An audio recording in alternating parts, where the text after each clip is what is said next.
നമസ്കാരം. ചിത്രാഞ്ജലി ആർട്സിന്റെ പ്രേക്ഷകർക്കായി ഇന്ന് ഞങ്ങൾ പരിചയപ്പെടുത്തുന്നത് ചെവ്വല്ലൂർ കൃഷ്ണൻകുട്ടി സാറിനെ കുറിച്ചാണ്.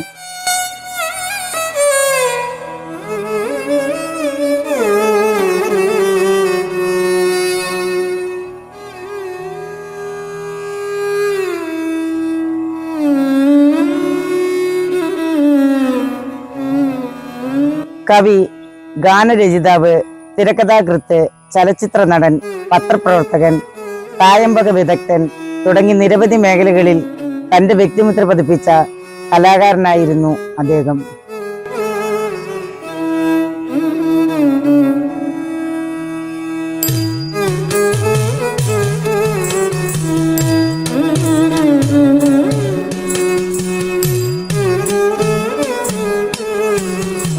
അദ്ദേഹത്തെക്കുറിച്ച് അദ്ദേഹത്തിന്റെ സഹധർമ്മിണി ശ്രീമതി സരസ്വതി അവറുകളുടെ വാക്കുകളിലേക്ക് പോകാം.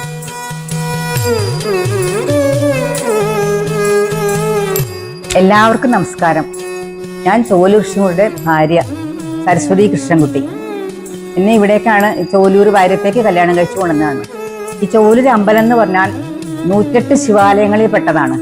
വളരെ പ്രസിദ്ധിയുള്ള അമ്പലവും ഒരുപാട് കാലം പഴക്കമുള്ള അമ്പലവുമാണ്.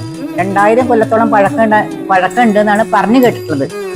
അതിന് ഞങ്ങളായിട്ടുള്ള ബന്ധം എന്താ വെച്ചാൽ, എൻ്റെ ചോലൂർ കൃഷ്ണൻകുട്ടി എൻ്റെ ഭർത്താവ്, ഞാൻ കൊച്ചപ്പേട്ടെന്നാ വിളിക്കുക, ഞാൻ മാത്രമല്ല നാട്ടുകാരൊക്കെ.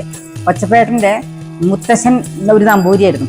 അവരുടെ മുതുമുത്തശ്ശൻ 2000 അല്ലെ 1500 എത്ര കൃത്യം അറിയില്ല, അത്രയും കൊല്ലം പഴക്കമുള്ള ഒരു ബ്രാഹ്മണ ശ്രേഷ്ഠൻ. അദ്ദേഹമാണ് ഈ എല്ലാ ദിവസവും ഇവിടുന്ന് നടന്നിട്ട് വടക്കുന്നാഥനെ പോയി തൊഴുതിരുന്നു അത്രേ, പതിവായിട്ട് മടക്കം കൂടാണ്ട്.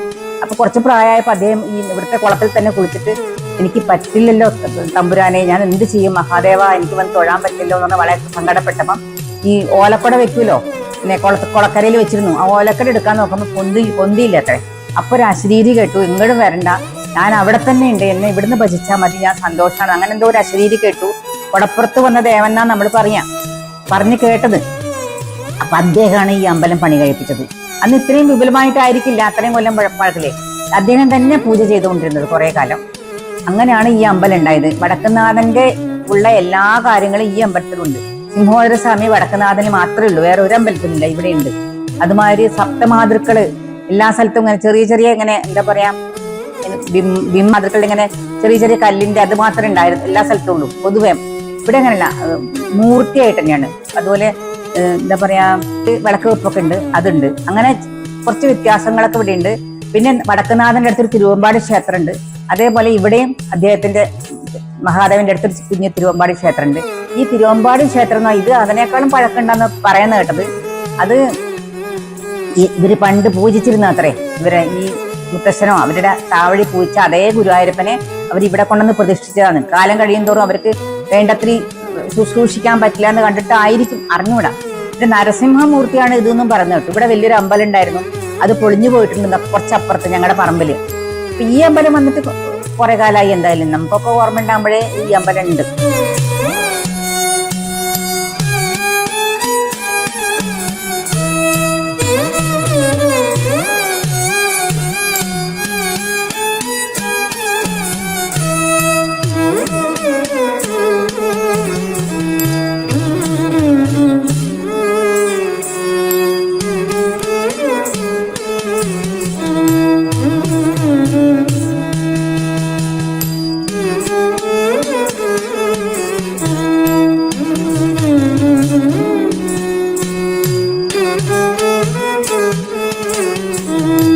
മഴവന്നൂര് മനയിലാണ് മുത്തശ്ശൻ ജനിച്ചത്. മുത്തശ്ശന്റെ ഇല്ലപ്പേര് മഴവന്നൂര് മന എന്നാണ്. പിന്നെ മുത്തശ്ശി കൊച്ചപ്പേട്ടനെ കൂട്ടി ചെറുപ്പത്തിൽ ഈ മനയിൽ പോവാറുണ്ട്. കൊച്ചപ്പേട്ടൻ കൃഷ്ണൻ എന്ന് കൊച്ചപ്പേട്ടന്റെ മുത്തശ്ശൻ മാത്രമേ വിളിച്ചിരുന്നുള്ളൂ. ബാക്കി എല്ലാവർക്കും കൊച്ചപ്പനാണ്, എല്ലാവർക്കും. കൃഷ്ണൻ എന്നേ അദ്ദേഹം വിളിച്ചിരുന്നുള്ളൂ മുത്തശ്ശൻ. അപ്പൊ എന്നും രാത്രി കിടക്കുമ്പോൾ പാല് കുടിക്കാൻ കിടത്ത് ഒരു 1/2 ഗ്ലാസ് പാല് കൃഷ്ണന് കൊടുക്കൂ, കൃഷ്ണൻ വളരട്ടെ എന്നൊക്കെ പറഞ്ഞ് കൊടുക്കാറുണ്ട്. അത് എന്നും മൂപ്പർക്ക് ഓർമ്മയാണ്. അപ്പം ജീവിതത്തിനും കാരണം ആ മുത്തശ്ശനും മുത്തശ്ശിയാണെന്ന് മൂപ്പര് ഗാഢമായിട്ട് വിശ്വസിക്കുന്നു. സ്കൂളിൽ പഠിക്കുന്ന കാലത്ത്, സ്കൂളിൽ വിട്ട് അന്നത്തെ കാലത്ത് അപ്പോൾ പുസ്തകം വായിക്കലും അത്യാവശ്യം തിരക്ക് അദ്ദേഹത്തിന്റെയും. അപ്പൊ എന്താ വെച്ചാൽ ഈ ചെങ്ങമ്പുഴ കവിതയൊക്കെ അദ്ദേഹം അങ്ങനെയാണ് ഒരു കവിതയോട് അഭിനിവേശം, അങ്ങനെയാണ് എഴുതാൻ പറഞ്ഞത്രേ. എന്നിട്ട് അങ്ങോട്ട് അതൊക്കെ പറഞ്ഞ് ചിരിക്കാറുണ്ട്. പിന്നെ മൂപ്പര് ഹൈസ്കൂളിൽ അദ്ദേഹം മാഷായിരുന്നു. പിന്നെ കേരളവർമ്മ കോളേജിൽ ചേർക്കാൻ കൊണ്ടുപോയത് അച്ഛൻ തന്നെയാണ്. അപ്പൊ അവിടെ അച്ഛൻ പഠിപ്പിച്ച കുട്ടികൾ അത്ര അവിടുത്തെ കോളേജിൽ ലെക്ചർമാരെ ആരൊക്കെ ഉണ്ടായി വലിയ ബഹുമാനമായിരുന്നു അവർക്ക് ആക്കാനും. പിന്നെ ഞങ്ങൾ നോക്കിക്കോളാം കേരളവർമ്മയിൽ ഡിഗ്രി വരെ കുറെ സാഹിത്യകാരന്മാരൊക്കെ പഠിക്കണ കാലത്തും പഠിച്ച കുട്ടികളുമാണ് രക്ഷപ്പെടാൻ പറ്റി. അതുപോലെ കുറച്ചു പേരൊക്കെ ആയിട്ട് വന്നിരുന്നു. ആളുകളൊക്കെ തെറ്റുകൂടാണ്ട് എഴുതുന്നത് അറിയാക്കി വെച്ചാൽ വ്യത്യാസം കൂടാരാണെന്ന് പറഞ്ഞു. അത്രയധികം ഇഷ്ടമാണെന്നാ പറഞ്ഞു. കേരളവർമ്മ കോളേജ് അത് കഴിഞ്ഞിട്ട് മൂപ്പര് ആ മേനോന്റെ കൂടെ എല്ലാവരും പത്രം കൊണ്ട് ദോഷമുള്ള സമയമായിരുന്നത്. ഗുരു PC കുട്ടേഷൻ എന്ന ഗ്രൂപ്പ് അദ്ദേഹം ഈ ഗുരുവായൂർ അമ്പലത്തിൽ എന്തോ ഒരു കാര്യത്തിന് കൂടി വന്നിരുന്നു. അപ്പൊ അദ്ദേഹമായിട്ട് പരിചയപ്പെട്ടപ്പോ അങ്ങനെ അദ്ദേഹം റേഡിയോയിൽ ജോലി കിട്ടി. പോലും വെറുതെ ഇരുന്നിട്ടില്ലാന്ന്. അപ്പൊ ഞാൻ ഒരു വിശ്വസിച്ചിരുന്നു മൂപ്പര്. അങ്ങനെയാണ് മൂപ്പരുടെ കാര്യം. അത് കഴിഞ്ഞിട്ട് മലയാള മനോരമയിലെ അപ്പോഴേ നാല് പേര് ആയിരുന്നു ഇവരെടുത്തത്. ഞങ്ങളുടെ കല്യാണം 1968 ഞാൻ വരുമ്പോൾ അദ്ദേഹം മലയാള മനോരമയിലാണ് വർക്ക് ചെയ്യണത്. അതിനു മുമ്പേ റേഡിയോ സ്റ്റേഷൻ ഉണ്ടായിരുന്നു. പിന്നെ അങ്ങനത്തെ കുറെ കാര്യങ്ങളൊക്കെ പറഞ്ഞിട്ടുണ്ട്. കൊച്ചപ്പേട്ടന്റെ ചെറുപ്പകാലത്തിനെ പറ്റിയിട്ട് എന്നോട് പറഞ്ഞ കാര്യങ്ങൾ ഞാൻ പറയാം. ചെറുപ്പം തൊട്ടേ കൊച്ചപ്പേട്ടൻ അമ്പലത്തിൽ കഴകപ്രവൃത്തി ഉണ്ടായിരുന്നു. എന്താ വെച്ചാൽ ഞങ്ങൾ ചൊവ്വല്ലൂർ മഹാദേവനും ഗുരുവായൂരപ്പന്റെ കഴകവും ഇവർക്ക് ചൊവ്വല്ലൂർ വാര്യത്തിനുള്ളൊരു അവകാശമായി കിട്ടിയതാണ്, അഭാഗ്യമായിട്ട് കിട്ടിയിരിക്കുകയാണ്. അപ്പൊ ചെറുപ്പം തൊട്ട് സ്കൂളിൽ നിന്ന് വന്നു കഴിഞ്ഞാൽ മൂപ്പരുള്ള മൂത്തത് കുളത്തിൽ പോയി കുളിച്ച് വന്നിട്ട് വൈകുന്നേരം അമ്പലത്തിലേക്ക് വേണ്ട നേദ്യത്തിന്റെ സാധനങ്ങളൊക്കെ കൊണ്ടുപോയി കൊടുക്കേണ്ട ഡ്യൂട്ടി ഇവർക്കാണ്. അപ്പൊ പുസ്തകവും കൈ പിടിക്കും, ബാഗ്. എന്താ വെച്ചാൽ അവിടെ ചെന്ന് അമ്പലം നടയടച്ചിട്ട് തിരിച്ചു പോരാൻ പറ്റുള്ളൂ. ആ സമയത്ത് അമ്പലത്തിലെ അത്യാവശ്യം പണി വിളക്കുവെപ്പൊക്കെ കഴിഞ്ഞാൽ മൂപ്പര് പാനീസ് വിളക്കിലാണ് പഠിത്തം കഴിയുമ്പോഴേക്കും അവിടെ അടിയന്തരക്കാരൻ ഒരു ബാലന്മാരാരാണ് അദ്ദേഹം. ഇവിടെ അടുത്ത് തന്നെയാണ് അദ്ദേഹത്തിന്റെ വീടും. അപ്പൊ അദ്ദേഹം എന്താ വെച്ചാൽ ഒരാളെ സംസാരിക്കാൻ കിട്ടണമല്ലോ, കൊച്ചപ്പനെ കിട്ടിയിട്ട് വേണം എന്തെങ്കിലും സംസാരിക്കാൻ വന്ന്. അപ്പൊ മൂപ്പരെ വലിയ ഇഷ്ടമാണ്. അപ്പൊ അങ്ങേരാണെങ്കിൽ ചങ്ങമ്പുഴ കവിത മുഴുവൻ കലക്കി കുടിച്ച ആളാണ്. മേലെ സബ് എഡിറ്ററായിട്ട് വർക്ക് ചെയ്തിട്ട് അസിസ്റ്റന്റ് എഡിറ്റർ പോസ്റ്റ് ആയിട്ടാണ് തിരിഞ്ഞത്.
എങ്കിലും അദ്ദേഹത്തിന്റെ വീട്ടിൽ പോകുവാനും അദ്ദേഹത്തെ അടുത്തറിയുവാനും ചിത്രാഞ്ജലി ആർട്സിന് സാധിച്ചത് ഭഗവാന്റെ കൃപാകടാക്ഷമാണെന്ന് ഞങ്ങൾ വിശ്വസിക്കുന്നു. അദ്ദേഹത്തെക്കുറിച്ച് കൂടുതൽ അറിയുവാനുള്ള പ്രേരണയാവട്ടെ ഈ കലോപകാരം എന്നുള്ള പ്രത്യാശയോടെ ക്യാമറമാൻ ചിത്രാഞ്ജലിയോടൊപ്പം സിജി രാജൻ, കാഞ്ഞങ്ങാട്.